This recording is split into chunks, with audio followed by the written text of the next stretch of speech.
Hey guys, welcome to the Liberal Hive Mind, a channel solely focused on exposing the abundant hypocrisy of the left. Okay, so slowly but surely it's happening. I'm sure you guys all notice it. There's kind of a change in the air, and certainly from the media's perspective, we had that totally phony month-long party. Kamala could do no wrong. Everything she did or said they praised. Anything Trump or JD Vance did was obviously the worst thing to ever happen. The typical baseline media slant but on steroids, on overdrive. But unfortunately for them, they were unsuccessful in what they were aiming to get. They were hoping for a Kamala surge, the likes of which has never been seen, and of course, by implication, what they were looking for was to tank Donald Trump in the process. That's been the left-wing media's goal, to essentially rid the world of Trump and therefore Trumpism. But at this point, if what they were doing was working, you'd think they'd be celebrating. But instead, the tone seems a little bit different, let's just say. You know, this image from the RCP average, I think, pretty much tells you all that you need to know. You see Kamala's trend line here, total stagnation. Meanwhile, Trump's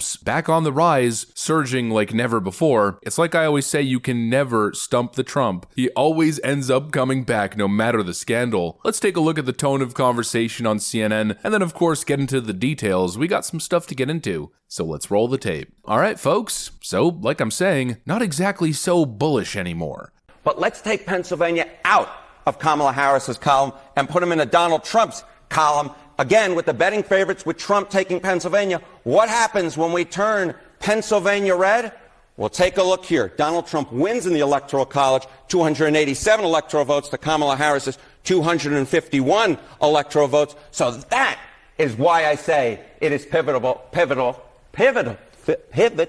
Yeah. It is so important. It's worth adding letters. I will say it's worth adding letters. I can't even get it out. The bottom line is, it is so important. This state is very, very important. You important data people like to call it a tipping point state. It looks like Pennsylvania could be the tipping point state, which means the one state that will decide the election. Now, if it is in fact the tipping point state, is there any elected official in Pennsylvania who may have been on a ticket that might have made a difference? Well, this was the great question when Kamala Harris was making her VP selection. Who should she select? And of course, folks like myself thought that she should take Josh Shapiro, who of course is the governor of the great Commonwealth of Pennsylvania. Why? Because his approval rating is 59%.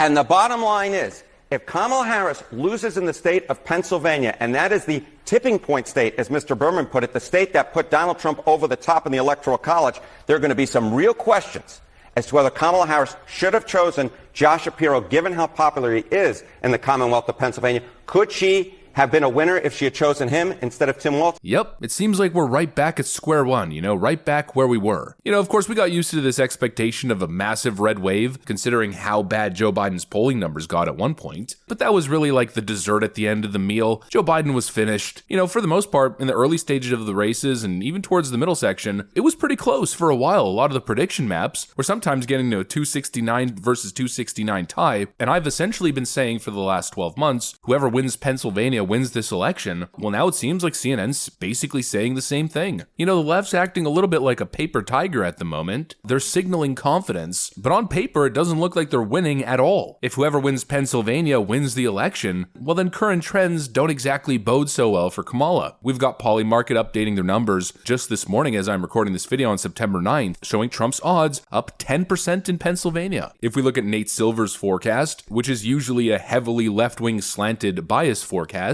we're seeing Trump at an all-new high. In terms of his odds of winning the election, I mean, look at this spike. And according to this model, Trump has a 65% chance to win the state, and Kamala is currently at 35. If we take a look at the average with all of the polls over the last month or so, you see that Trump is either tied or leading in almost every poll. The only poll that has her up is the Bloomberg/Morning Consult poll, which isn't exactly the greatest pollster. And at this point, I'm willing to categorize this poll as a total outlier. First of all, it's a literal outlier. If you look, every single pollster here is screening for likely voters while they're looking at registered voters. And even in their most updated prediction, based on their latest set of swing state polls, their map looks like this. Kamala Harris holding 270 electoral votes, supposedly winning Wisconsin, Michigan, and Pennsylvania. So a supposed Harris win, but really an outlier poll and still essentially a tie within the margin of error. This is their most bullish pollster. The Morning Consult and Bloomberg are the two polling firms doing state-level reporting, hitting us with these wild numbers showing Kamala Harris massively massively ahead in some of the most important swing states. But even their outlook isn't really all that confidence-inspiring if you're on the left. One poll showing this continued Kamala buzz isn't enough to dissuade from the rest. I mean, for Pete's sakes, YouGov is showing Trump up ahead in Michigan and tied in Pennsylvania. The Wisconsin number doesn't look great, but Trump doesn't even necessarily need Wisconsin. And again, these numbers could be totally off the mark, likely underestimating Trump. Not to mention, we just saw that New York Times/Siena Research poll showing Trump apparently up double digits in the Midwest as a broad region. We also got Quinnipiac, usually a totally left-wing biased push poll, showing Trump up 3 points in Georgia. You know, at one point there were a couple polls showing Kamala Harris surging in Georgia, but already it seems like we're headed back towards where the race essentially was not too long ago. Sure, Kamala Harris's floor seems to be a little bit better than Joe Biden's, but this supposed huge shift really seemed like more of a blip on the radar, and I guess the trend at large, the more macro view here that Georgia was trending rightward, well, that seems to be showing its face again. You know, really, what we were witnessing over the last couple of months was a massive visible political sentiment shift. There was clear discontent, and states were moving rightward. I mean, for Pete's sakes, we were covering New York, New Jersey, and Virginia possibly becoming battleground states, or at least appearing so in early polling data. Nevada flipping, Arizona seemed to be flipping, Georgia coming back to its senses. That was significant momentum building over a long period of time, and the Democrat hopes was to attack that trend, to shift the momentum, but it's going to take a whole lot more than Kamala Harris jumping on a stage with Megan Thee Stallion. It's going to take a whole lot more than an 18-minute edited down fake freaking interview to sustain that kind of a defense or counteroffensive. At the end of the day, I guess it was inevitable that reality was going to set in. Maybe people got excited in the hype of it all, but then they saw their increased mortgage payments, the price of eggs and bacon and everything else, the increased cost of insurance. I mean, the list goes on. And now they're learning about Kamala Harris's proposed tax increases, and a lot of people are thinking, oh, wait a second, I think we're going to need to slow this down a little bit and get a little bit more information. You know, more information than Megan Thee Stallion gyrating her lady parts on stage in front of us.